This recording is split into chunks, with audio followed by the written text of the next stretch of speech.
Le Big Bang a créé l'univers. Après seulement 14 milliards d'années, vous êtes en train de regarder cette vidéo. Tout cela est-il exact? C'est en effet le cas. Affirme Stephen Hawking. Le Big Bang a créé un nombre infini d'univers parallèles. Et chacun d'entre eux avec ses propres galaxies, ses trous noirs et peut-être de grandes civilisations. Aujourd'hui, cette théorie implique que les lois physiques de tous les mondes doivent être les mêmes. Ce qui signifie que les univers sont similaires mais peuvent se développer de manière différente. Par conséquent, à une échelle générale, notre univers est comme une fractale infinie, avec une mosaïque de différents univers de poche, dans chacun desquels les événements se développent légèrement différemment par rapport à l'univers voisin. Imaginez, dans un univers parallèle, toute vie sur notre planète a été détruite par un astéroïde géant. Ondes de choc, tremblements de terre, éruptions volcaniques, tsunamis, incendies. À la fin, nous n'existons plus et la Terre vide tourne incessamment autour du Soleil. Dans un autre monde, la gravité de Jupiter a poussé notre planète hors du système solaire et la boule gelée de la Terre vole pendant des millions d'années à travers l'obscurité et le froid vers nulle part. Ou peut-être, quelque part, les dinosaures ont créé une puissante civilisation et maintenant l'un d'entre eux regarde une vidéo sur les causes de l'extinction des mammifères. Maintenant, soyez attentifs. Le point le plus important à retenir, tous ces événements dans des mondes parallèles se produisent simultanément, en ce moment même, pendant que vous regardez cette vidéo. Ce n'est pas la seule théorie qui suggère l'existence d'un nombre infini de mondes. Par exemple, Hugh Everett a créé sa propre interprétation de la mécanique quantique.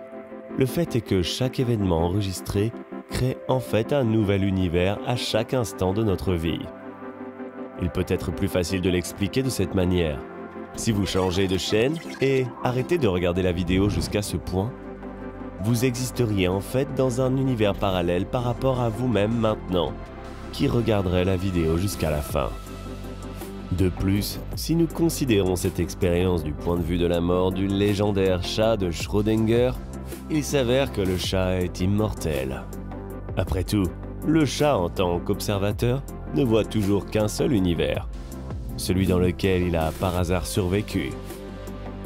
Ainsi, la mécanique quantique considère le multivers comme un bouquet de feux d'artifice géants, dans lequel, à chaque instant, de plus en plus d'éclairs continuent à se multiplier. Et chacun d'entre eux est un nouvel univers. Je suis sûr que dans la plupart d'entre eux, vous continuez à regarder cette vidéo, car nous avons découvert que pendant que vous regardez, vous êtes immortel. Alors continuons.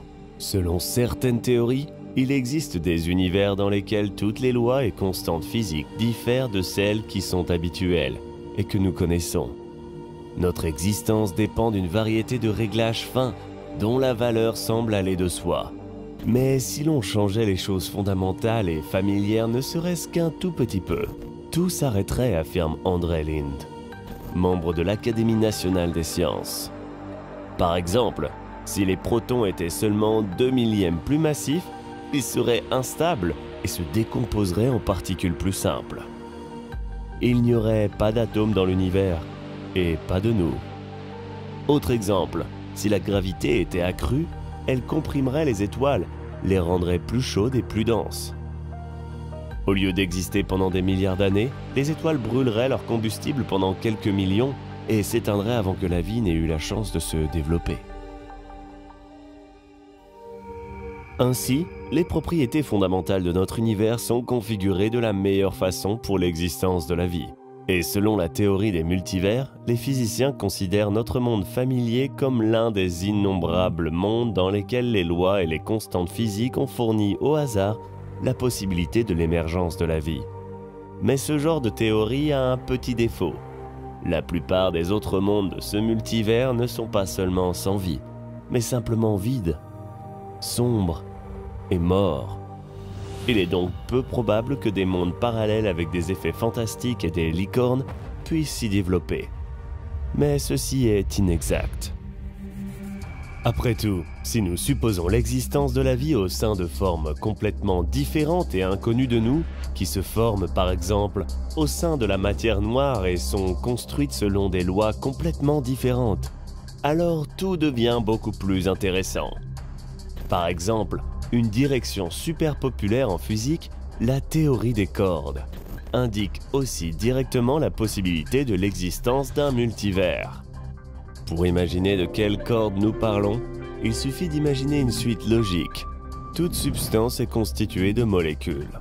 Les molécules d'atomes, les atomes de protons, de neutrons et d'électrons, et ceux de quarks. Enfin, la théorie des cordes dit que les quarks sont constitués de minuscules brins d'énergie tordus, qui ressemblent à des ficelles.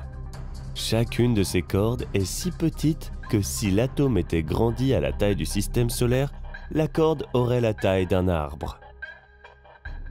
Tout comme les différentes vibrations des cordes d'un instrument de musique créent de la musique.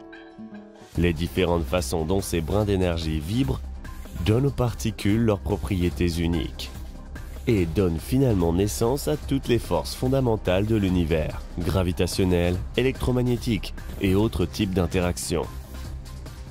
À la suite de calculs mathématiques, Joe Polchinski et Raphaël Bousso de l'Université de Californie ont découvert que les équations de base de la théorie des cordes peuvent avoir un nombre astronomique de solutions différentes, plus de 10 à la puissance 1000. Pour vous donner une idée approximative de l'échelle de ce nombre, je vais vous dire un fait. Le nombre d'atomes dans tout l'univers visible ne dépasse pas le nombre 10 à la puissance 80. Chaque solution à ces équations de vibration de cordes représente une façon unique de décrire l'univers, et elles seront toutes correctes. Ces cordes sont comme de minuscules élastiques, qui peuvent se tordre, s'étirer et se contracter de toutes sortes de façons. Mais tout cela ne signifie pas qu'elles ne peuvent pas jouer la symphonie de l'univers, car ces fils, selon les théoriciens des cordes, sont constitués de tout ce qui existe. Leonard Susskind, professeur de physique théorique à l'université de Stanford, considère comme une évidence que les diverses solutions à la théorie des cordes décrivent une énorme variété d'univers réels, parmi lesquels notre univers est le seul qui soit né avec la physique adéquate pour notre type de vie. Outre la question de savoir comment et pourquoi l'univers est exactement accordé à nous, les scientifiques sont encore incapables d'expliquer de nombreuses autres choses. Par exemple, l'antimatière, la science de la cosmologie, qui étudie l'évolution de l'univers et ses propriétés, estime que dans l'univers, il devrait y avoir des parts égales de matière et d'antimatière. Mais en fait, dans la part visible de l'univers, elle est absente. Pour résoudre ce paradoxe, des scientifiques de l'Institut canadien de physique théorique ont créé une théorie de l'univers miroir. Selon cette théorie, notre univers ne peut être que l'image miroir d'un monde parallèle. Le nouveau modèle suggère que deux univers symétriques se sont formés lors du Big Bang. Dans l'un, où nous vivons, le temps s'est écoulé de la manière habituelle, et dans l'autre, un miroir a commencé à reculer dans le passé à la même vitesse. Après avoir calculé toutes les paires possibles, les physiciens sont arrivés à la conclusion que l'anti-univers doit être extrêmement similaire au nôtre, mais n'en est pas une copie exacte. Enfin, l'idée d'un multivers n'est pas nouvelle.